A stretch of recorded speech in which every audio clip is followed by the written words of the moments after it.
Ladies and gentlemen, welcome back to the Locks of the Day podcast. This is episode number 55. I'm here once again with Zach and Andrew. College football season's pretty much getting underway, so we're going to lock you in with this podcast. We got MLB, we got tennis, we got college football, and we got PGA.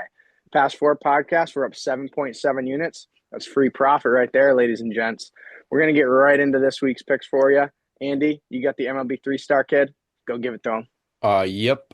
Three-star for MLB is going to be the Oakland Athletics money line plus 105. Playing the Twins. Got to keep fading the Twins. They're 3-7 their last 10. A's are a little better, 6-4 in their last 10, coming off a dub last night, beating the Twins with their ace on the mound, Joe Ryan. They beat them 6-3. Starting for tonight for the Twins is Bailey Oebner, and he's kind of had a rough couple months, letting up seven in three different starts, 7 runs in three different starts. He gives up a ton of hits, a lot of home runs, so expect the A's bats to be pretty hot. Again, Lawrence Butler has been hitting some bombs recently. Soderstrom's on a 6-game hitting streak. Nick Kurtz has been a monster at the plate. So love the A's here to get the job done. A little three-star, 3-unit play on a plus 105. Lock it in. Zach will give you a 2-star. Two-star for today is going to be Royals money line at a minus 115. The Royals have been hot. They're taking on the Rangers at home. They've won their last 5 in a row, sweeping the White Sox, taking the first 2 in this series against the Rangers. And the Rangers have been on the opposite side of things. They've played some tough teams. They've lost 4 or 5, and their playoff chances are slowly dwindling away. The Royals are making a big push. Rangers are just dropping right back down to where they were just a couple months ago. Noah Cameron's going to be on the mound for the Royals in this one. He's 7-5, 2.4 ERA. He's been solid all year in 100 innings for them. The Rangers right now, they're undecided. So there's a chance you're probably going to see a bullpen day. Maybe they call someone up from AAA, have them pull in a start today, whatever it might be. Or it's someone who's coming off the injured list. But regardless, the Rangers have struggled to hit mightily in their last 5 to 10 games. I mean, they're only hitting 230 right now as a team. Their on-base percentage is barely above 300. Their slugging is below 400. And that's tough to see you're slugging below 400 when you have guys like Corey Seager, Marcus Semien, and all these power hitters in your lineup. These guys just are having a bad year and just can't hit. And it's one of those things where the Royals right now are kind of just pushing and playing to survive. They do enough, get a win, do enough, get a win. And that's really where they're at right now. They're winning these games, 4-3, 5-3. They're doing just enough. And I think the Royals are going to do just enough again today to pick up another win and keep the ball rolling on what they hope is going to be another playoff season for them. So Royals money line minus 115 is your 2-star. Love it. There's your MLB locks for the day. MLB premium swept yesterday. Expect the same today. Same thing with tennis. Tennis premium swept yesterday. Expect the same thing today. It's just what we do over here, ladies and gents. So 3-star scheduled for 3:30 p.m. Eastern time. We have Lloyd Harris minus 3.5 at a minus 150 versus Fajing Sun. Harris is number 353 in the world, while Sun is number 215. This match will be on hard court. This is the U.S. Open pre-qualifiers. Harris is for certain the better player, in my opinion, in almost every way. I personally think 3.5 is an incredible line here for the talent gap. I mean, Sun is not that impressive to me. Yeah, he's 7-3 in his last 10, but he hasn't beaten anybody good. He played pretty well his last match, but a near no name, so not that impressed. Lloyd Harris, he is 5-5 in his last 10, only playing against good players, as he pretty much always does. He's been a solid player for years, and I barely know who this Sun guy is. So I just simply think the talent level isn't close, and this match could be much worse than 3.5. So we're going to lock in a 3-star. Lloyd Harris, minus 3.5 at a minus 150. Then on to the 2-star, scheduled to start at 2 p.m. Eastern time. We have Jerome Kim, money line, plus 125 versus Michael Zhang. Now, Kim is number 176 in the world, while Zhang is number 322 in the world. This match, same tournament, so it's also on hard court. Zhang has been decently impressive as of late on hard courts, going 8-2 in his last 10, beating a couple halfway decent guys. Nobody too crazy, but still not bad. And Kim, on the other hand, is best on clay and just played on hard court for the first time in a while the other day. He's been on clay for a minute now and just finally transitioned over to hard court. Played really well, beat Tabiner pretty solid player. Kim was locked down on serve in pretty much every way. And I mean, the kid's only 22, and I really like him. I've been watching this kid probably for a little over a year now, and he's got some talent to him. He's obviously not no top player yet, but towards Michael Zhang, I'm surprised he's the dog. We'll just say Zhang's probably the favorite because he's been playing on hard court and has been winning. But like I said, not versus anyone that talented. Kim will definitely be the best player he's played in the past 10 matches. So I'm going to stick with Kim because I believe he's the better player in this matchup. So lock in a 2-star Jerome Kim money line plus 125. Now, college football season has arrived. Andy, I know you got a pick for him, kid. Go give it to him. Hey, now. Got a little futures and a pick for Saturday. So we got 2 picks coming at you. So my future for this year will be Texas Tech over 8.5 wins. To minus 150. Just looking at their schedule right off rip, it's pretty weak. Only facing 2 ranked opponents, one being Kansas State, the other being Arizona State, who I don't think is going to be that good this year. Like Scatterbo kind of carried that program. Like, let's be honest, literally just carried them straight into the playoffs. But first 5 games, Texas Tech should win. Start off 5-0 right off rip. They have Arkansas, Pine Bluff, dub, Kent State, dub. Oregon State dub, Utah dub, Houston dub. Like those teams are all getting worked, so they should be 5-0 right off rip. Now only got to win 4 more games to cash. They play Kansas next. Could be a weird game, but should win. Arizona State, they might lose to them just because they're Arizona State. They're a ranked team, but they're not that good this year. So that's another 50-50 game. Then Oklahoma State, easy dub, and then Kansas State, which they could lose that game. So I think they win 2 out of 3 there. So that means they're 8-1 right there with 3 games remaining. So they got to win 1 more game to cash this bet. And their last 3 games are home against BYU, home against UCF, and at West Virginia to finish the season off. So I think 8.5 wins is fucking like easy money for this team. Like they're expected to get 10 wins this year. And last year they finished the season 8-5. So I think they're gonna get that 1 extra win this year and easily get that 9th win. Texas Tech, they dumped a crap ton of money into the portal. Got 17 new players, but having returning QB is huge. Someone that already knows the system, doesn't have to learn anything new. This kid, I don't know his first. It's like Brian Morton, I think is his name, but he had a very solid 2024 season, throwing over 3,300 yards with 27 TDs, and his offense averaged over 37.5 points per game, which is pretty solid. And adding talent around him like Terrence Carter, transfer from ULM, averaged 14.5 yards per catch, pretty gross, caught 46 passes.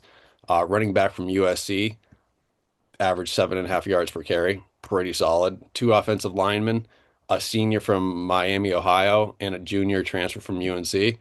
I think this team's going to be a little bit better and give them those transfers are going to give them the extra push over the hump and get that 8.5, smack it easy. So lock in Texas Tech over 8.5 wins, minus 150. Zach will give you a little 2-star for future. So our 2-star future is going to be Georgia Southern to win the Sun Belt at a plus 700. I have been on them since the summer. I like what this team's bringing out. They are returning pretty much their entire offense, and I love it. They're returning J.C. French, their quarterback from last year, who had 17 touchdowns, had a little bit over 10 interceptions, but I'm not too worried about that. He's going to be a senior. He's going to improve. He's going to see his mistakes, and they're normally a rush-heavy team. They're smash mouth, run heavy, like to run the ball right at you. Similar to what you see when Army plays. It's a lot of running, a lot of different run styles. They're going to be returning. It is Derwin Burgess Jr., top wide receiver again. They're also going to return Marquise Watson-Trent, guy who led the Sun Belt in tackles last year. They're returning a lot of very good players, including pretty much their entire offensive line as well.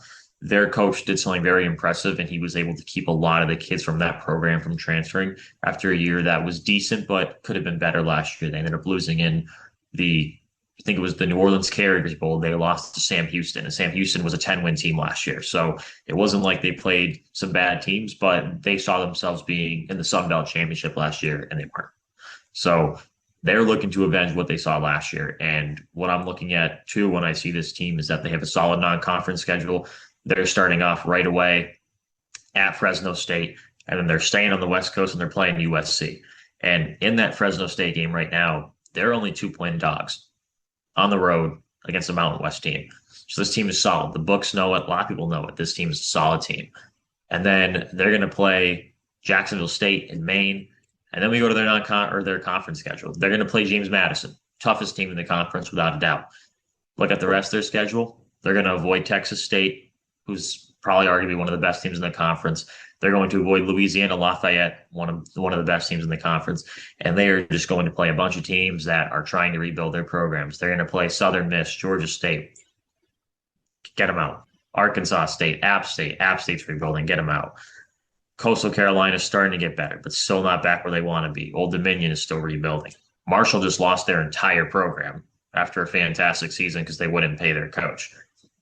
Blows my mind, but a lot of those teams aren't very good. This Georgia Southern team can easily, in conference, maybe lose one game.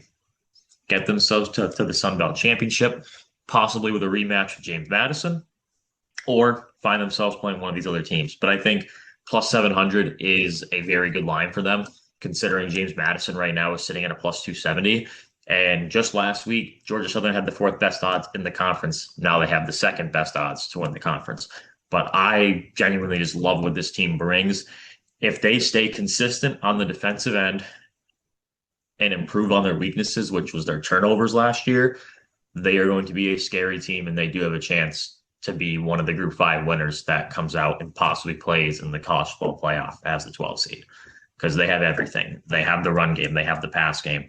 They have the defense. They have the weapons all around the field to win. So I guess you could say I'm high strung on these Georgia Southern Eagles, but plus 700 for them to win the Sun Belt. We love it, and we're going to roll with it. Easy. So there's some futures for you. Minus 150 plus 700. Andy, I know you got a little pick for this weekend, kid. Go get it. Saturday, we're gonna fire off with a plus. We're gonna start the year off with a plus. Give me Iowa State money line plus 130. Coming off their best season in school history, 11-2 last year. Didn't lose any seniors. All their top players returned. They basically have the same team as last year, minus a couple of guys on defense. But they're going to try to make a run at it this year. They got a solid team. They're playing Kansas State. This is the game in Ireland. They played Kansas State last year, beat them 29-21. Kansas State also lost a couple key players and a handful of others to the draft, including their star running back, corner, safety, and 2 linemen. But list honestly goes on. Like, they lost a lot of guys. So like K-State kind of had to do a little rebuild, like fill in the gaps. But uh, Iowa State, they got a solid QB in Rocco Beck, threw over 3,500 yards last year, 25 touchdowns. He's got 2 stud running backs behind him, and Carson Hansen and Nabu Sama. Hansen was a redshirt freshman last year, ran for over 800 yards and had 15 tutties. That kid might be a problem. So I think Iowa State being an underdog here is kind of weird. Um, I kind of love it. So give me the plus 130 and lock that in, Iowa State money line. And Zach will give you the 2-star for this weekend. Yeah, for the 2-star, we have Stanford moneyline plus 115 going up to the Rainbow State to play Hawaii. This is going to be an interesting one. For me, the most part, Stanford is the underdog in this game. I don't know why they are the underdog in this game. I know they are rebuilding a little bit. I know Stanford struggled last year. They went 3-9. You go back and look at the games that Stanford played, they lost 5 one-possession games. And 3 of those games were by 3 points, 2 of them game-winning field goals. So although that they were 3-9, they had some big opportunities to be a 5-7, 6-6 team, just a couple plays away from having that happen. But they are starting to go through their little rebuild because they lost their QB, Ashton Daniels. He went to Auburn, and they're claiming him just like they're claiming these national titles now. But they also lost Alec Ayomanor, who got drafted to the NFL. He's playing for the Titans now. But they have brought in some replacements. They brought in Bedgood Branson, who is an Oregon State transfer quarterback. They're bringing in Julian Neal, who was a corner from Arkansas. They're bringing in David Bailey, who was a linebacker from Texas Tech, and they're bringing in Caden Neal, who was one of the top wide receivers last year at South Carolina State, almost bringing in 1,000 yards. And I do think that this Stanford team is pretty good. I think they're going to be bigger up front than Hawaii. They're going to be bigger in the trenches too. When they're on defense, they're going to push through this Hawaii's O-line. Hawaii does have a couple starters. Braden Schrager, their quarterback from last year, is returning for this season. But this Hawaii team did struggle last year. Their defense last year was abysmal. No matter what their offense tried to do, their defense couldn't make up for it. They were letting up almost 30 points a game. And there haven't been too many improvements. Hawaii didn't bring in too many transfers. Although it seems like a beautiful place to be, it doesn't really pull any college football recruits to go play there. So this team, I think, may struggle a little bit once again. And I think the Stanford team is going to be a great tune-up game for them. And I think this game is a little bit reversed on the lines. I think Stanford should be a slight favorite in this one. And as we look at it early right now on the spread, Hawaii has 67% of the money going to them on the spread, which is not a good sign if you're looking at Hawaii this weekend. And on the money line, Hawaii is also a 60-40. So people are right now, especially the public, are really high on Hawaii. And I would love to fade that and go with Stanford here again, and go with an ACC team who's already been there probably for a week. And I think Stanford's going to beat these guys by at least a touchdown. So there's your college football bets. That would be MLB, tennis, college football. There is one thing left. We got the PGA Tour Championship, fellas. Andy, go get him, kid. Yes, sir. A little playoff finale, a little tour championship at East Lake, where it takes home 25 mil. With that being said, give me Scotty Scheffler to win. Plus 150. Guy's a fucking different breed. Like, that dude's not human. It's like literally Tiger 2.0. It's actually absurd to watch. It's fucking ridiculous. On Sunday, it's like, I mean, you saw it last week. He partnered with Bobby McIntyre. The guy's shitting his pants on hole one. It's like, he can't play with all those crowds and all those people. Like, dude comes out, bogeys the first, like, 3 out of 6 holes. He's 3 over through 6, basically out of the tournament by then. Like, yeah, he was only like a shot or two back behind Scotty, but still, it's like, now you got to go chase Scotty on a Sunday. Have fun. That's not happening. Like, that's literally not happening. It's just, he's got the aura of Tiger. He's got all like everyone just follows him. He's got the crowds and everything. It's like, it's so hard to play with all that. Like, unless you're him, like, it's very hard to play within all that. It's like, it's very tough. So I don't know. Scotty's a fucking lock. Like, Ted Scott is coming back. His caddy, he's back this week on the bag. And with his experience, my God, he's probably caddied East like 1 billion times between caddying for Bubba and Scotty. It's like, I mean, they're gonna be fucking dialed this week. Scotty won last week. He's obviously dialed. The guy stays dialed. So lock it in. Scotty fucking winning it again, plus 150. Another 25 mil for the guy. Impossible for this man to stop winning. Yeah. Like, He'll never lose. dude is ridiculous. Yeah, Best golfer we've seen since Tiger. That's a lot. By far. Yeah. What do you got? Zach? 2-star after hearing that, I had to make a pick this week as well.